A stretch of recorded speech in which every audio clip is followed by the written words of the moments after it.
Le premier Dieu incarné n'a pas achevé l'œuvre de l'incarnation. Il n'a achevé que la première étape de l'œuvre qu'il fallait que Dieu fasse dans la chair. Ainsi, afin de terminer l'œuvre d'incarnation, Dieu est revenu dans la chair une fois de plus, vivant dans toute la normalité et la réalité de la chair, c'est-à-dire manifestant la parole de Dieu dans une chair tout à fait normale et ordinaire, achevant ainsi le travail qu'il n'a pas terminé dans la chair. La seconde chair incarnée est par essence semblable à la première, mais elle est encore plus réelle, encore plus normale que la première. En conséquence, la souffrance que la seconde chair incarnée a endurée est plus grande que celle de la première. Mais cette souffrance est le résultat de son ministère dans la chair, qui est différente de la souffrance de l'homme corrompu. Elle provient aussi de la normalité et de la réalité de sa chair. Parce qu'il a accompli son ministère dans une chair complètement normale et vraie, la chair doit faire face à beaucoup de difficultés. Plus cette chair est normale et réelle, plus il souffrira dans l'accomplissement de son ministère. Dieu travaille dans une chair très ordinaire, qui n'est pas du tout surnaturelle. Parce que sa chair est normale et doit également assumer le travail consistant à sauver l'homme, il souffre à un degré encore plus grand qu'une chair surnaturelle ne pourrait supporter. Toute cette souffrance découle de la réalité et de la normalité de sa chair. De la souffrance qu'ont subie les deux chairs incarnées dans l'accomplissement de leur ministère, on peut voir l'essence de la chair incarnée. Plus la chair est normale, plus il doit endurer les souffrances dans la réalisation de l'œuvre. Plus réelle est la chair qui accomplit le travail, plus les idées que les gens ont sont dures, et plus il est exposé au danger. Et pourtant, plus la chair est réelle, et plus la chair possède les besoins et le sens complet d'un être humain normal, plus il est capable de se charger de l'œuvre de Dieu en chair. C'est la chair de Jésus qui a été clouée sur la croix, sa chair qu'il a donnée en offrande expiatoire. C'est par une chair, avec une humanité normale, qu'il a vaincu Satan et sauvé complètement l'homme de la croix.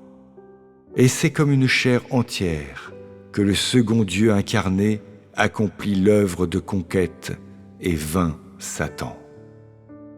Seule une chair complètement normale et réelle peut réaliser l'œuvre de conquête dans son intégralité et faire un puissant témoignage. C'est-à-dire que l'œuvre de l'homme conquérant est rendue effective par la réalité et la normalité de Dieu dans la chair, et non pas par des miracles surnaturels et des révélations. Le ministère de ce Dieu incarné consiste à parler, et donc à conquérir et à perfectionner l'homme, en d'autres termes. L'œuvre de l'esprit accomplie dans la chair, le devoir de la chair, c'est de parler et donc de conquérir, d'exposer, de perfectionner et d'éliminer complètement l'homme. Et c'est donc dans l'œuvre de conquête que l'œuvre de Dieu dans la chair sera accomplie en entier. Le travail rédempteur initial n'était que le début de l'œuvre d'incarnation. La chair qui fait l'œuvre conquérante achèvera toute l'œuvre de l'incarnation. En genre, l'un est masculin et l'autre féminin. En cela, le sens de l'incarnation de Dieu a été complété. Il dissipe les idées fausses de l'homme sur Dieu. Dieu peut devenir à la fois mâle et femelle. et le Dieu incarné est par essence sans genre. Dieu a fait l'homme et la femme, et il ne fait pas la différence entre les genres. Dans cette étape de l'œuvre, Dieu ne fait pas de signes et de prodiges, de sorte que l'œuvre atteindra ses résultats à l'aide des paroles. De plus, cette fois l'œuvre du Dieu incarné n'est pas de guérir les malades et de chasser les démons, mais de conquérir l'homme par la parole. C'est-à-dire que l'aptitude naturelle de cette chair incarnée de Dieu est de parler et de conquérir l'homme, mais non de guérir les malades et chasser les démons. Son travail dans l'humanité normale n'est pas de faire des miracles, ni de guérir les malades et de chasser les démons, mais de parler, et ainsi aux yeux des gens, la seconde chair incarnée semble beaucoup plus normale que la première. Les gens voient que l'incarnation de Dieu n'est pas un mensonge, mais ce Dieu incarné est différent de Jésus incarné. Et bien qu'ils soient tous deux le Dieu incarné, ils ne sont pas tout à fait les mêmes.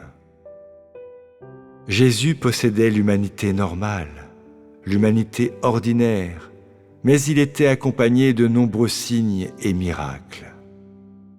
Dans ce Dieu incarné, les yeux de l'homme ne verront ni signes ni prodiges, ni la guérison des malades, ni la chasse aux démons, ni la marche sur la mer, ni le jeûne pendant 40 jours. Il ne fait pas le même travail que Jésus, non pas parce que sa chair est par essence différente de celle de Jésus, mais parce que ce n'est pas de son ministère de guérir les malades et de chasser les démons. Il ne détruit pas son propre travail, ne perturbe pas son propre travail, puisqu'il conquiert l'homme par ses vraies paroles. Il n'est pas nécessaire de le réduire au miracle, et donc cette étape consiste à achever l'œuvre de l'incarnation. Le Dieu incarné que tu vois aujourd'hui est complètement de chair, et il n'y a rien de surnaturel en lui.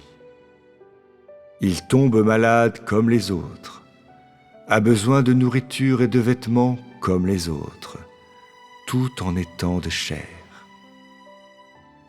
Si cette fois-ci Dieu incarné manifestait des signes et des prodiges surnaturels, s'il guérissait les malades, chassait des démons ou pouvait tuer d'une seule parole, comment l'œuvre de conquête pouvait-elle se réaliser?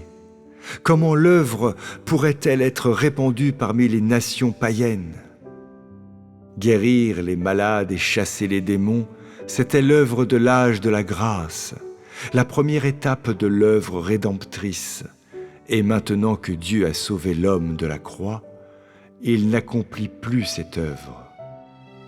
Si au cours des derniers jours, un Dieu semblable à Jésus est apparu, celui qui a guéri les malades, chassé les démons et a été crucifié pour l'homme, ce Dieu, bien qu'identique à celui dont la description était faite dans la Bible et que l'homme a facilement accepté, ne serait pas, dans son essence, la chair portée par l'Esprit de Dieu, mais par un esprit mauvais.